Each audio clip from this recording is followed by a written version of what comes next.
Hey, Josh Tigg, Running T Farms, evening cattle move here. Thought I would get a little shot of what we're grazing, how we're grazing. This is the 5th cattle move of the day. Normally like to get everything done in 4, but it just worked out. This sale that we're grazing here, it had a little odd paddock at the end. So I went ahead and moved them over, and this one's actually a little larger than it should be to compensate a little bit. So really it's about the same area as we would have given in 4 moves. I just did it in 5. A little look at the grazing here. Getting pretty good utilization here. I'd say a good solid 80-85% utilization. There's quite a bit of forage. Get out of the, we're not looking at my shadow. Good solid, probably 24 inches of forage in here. Maybe more than that, maybe 25-26 inches of forage. It is just about 100% Kentucky 31 fescue.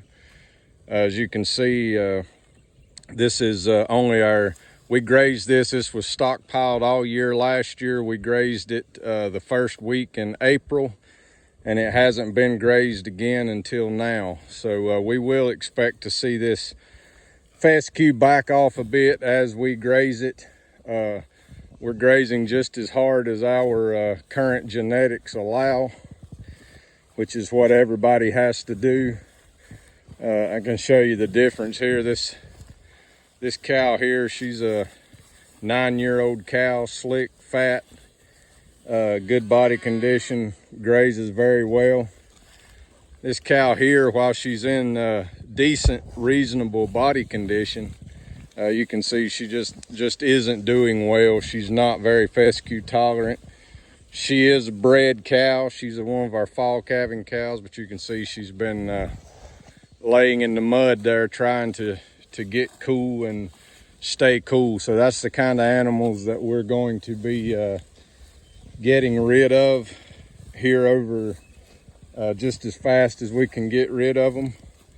You can see some of our spring calves here. They're all just hanging out, having a good time. We're all but done. I've got one more, the very last one to calve. She must have got bred. She's actually due today, but she hasn't calved yet, but she looks like she's ready to pop. But as you can see, the condition on the cows is very acceptable, like all full, plenty of grass to eat. We do have a few that, like I said, some of our genetics just can't stand much more pressure than we're putting on them, so we're sort of grazing to favor them. So I hope everybody's having a successful grazing season so far. We've gotten very hot and very dry. It's about 90 degrees right now. We hadn't had any rain in about 3 weeks. Just a shot there of what we've grazed. I would just caution everyone that's doing high stock density, non-selective grazing. Keep a close eye on your cow's body condition. Want them to all look like that cow right there. Of course, we have some that's not hardly as well as she is, but they're all in acceptable body condition, which is where they have to be. Or it doesn't do you any good to do a good job grazing if you have a whole lot of open cows. So hope everybody has a great, one other little thing here. I've just got since I just moved them into this, I always like them to have access. There's still some grass in this cell that they will graze over tonight and clean it up even more. They'll clean up this horse nettle tonight. So I've just got this propped up right here. I just take a piece of 1.25 inch PVC pipe. Hold on one second here. Looks like I had something on my phone screen.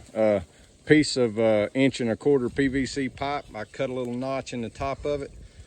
Took some old poly wire, and just wrapped it around that post and took some black tape and taped it to it, and I stopped it up above the ground there a bit. What that does is when I put that poly wire in there, it makes that hot so the cows don't rub on it. So we've got a water lane. Our water point is all the way up there, just past that white mineral feeder that's wherever it's at. Right there's the mineral feeder, and our water point is out there. And you can see some of these cows here are going to water. I will extend that lane up in the morning. I'll make it about 10 or 12 feet wide. You can see those cows walking out there.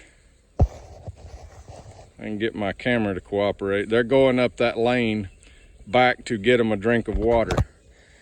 And we'll just extend that lane out about 10 or 12 feet wide. Here goes another cow going to get her a drink of water. Looks like they all decided it's time to go get a drink of water. That's one of our Mashona Cross first calf heifers there, doing very well. So anyway, in the morning, I'll extend that lane on out into this grazing cell, and then I'll just keep extending it as we continue to graze on that way. They won't have access to this after in the morning. So this was about a 3-day sale. This next one's actually going to be just a day or so. We've got a jut in of woods here. And so it's going to be a short one, but when we get past it, they won't have access. The only thing they'll have access to is just this lane that takes them back to our water point. There's a creek that runs down here below us, but there's not good access to it really anywhere except up there. So we've got just a little nick right up there that's fenced to where they can go down to the creek and get a drink of water, and then they have to come back out this lane here to come back out here to graze. So hope everybody has a fantastic day. As always, you can check us out online at runningtbeef.com. You can like us on Facebook at Running T Beef. If you're watching on YouTube, be sure and click that like and subscribe button on your way out, and hope everybody has a fantastic weekend.